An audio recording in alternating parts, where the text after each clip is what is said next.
Rumah tak layak huni seorang warga desa Tanjung Jati, Muara Enim, Sarli, dilakukan bedah rumah oleh Basnas dan Pemkab Muara Enim. Penantian yang bertahun-tahun akhirnya Sarli mendapatkan rumah yang layak.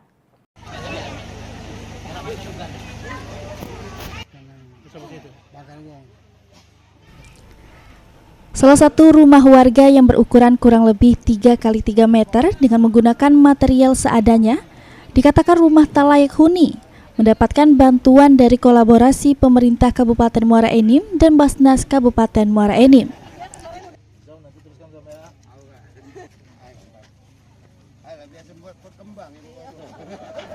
Rumah milik warga desa Tanjung Jati, Sarli, cukup memprihatinkan lantaran kondisi atap dan dinding bangunan yang terbuat dari material genteng serta bahan spanduk bekas bisa menyebabkan lingkungan yang tak sehat.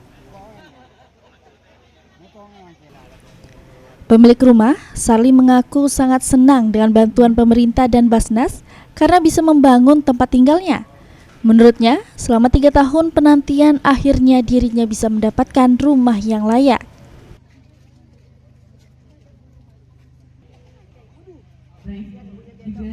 Dari pengakuan Sarli, kondisi rumahnya banyak kebocoran jika hujan turun sehingga suasana di dalam rumah basah, lembab dan tidak nyaman untuk ditempati. Ya, terima kasih. Alhamdulillah dapat bantuan ke rumah sekitar 2 tahun. Harian lepas.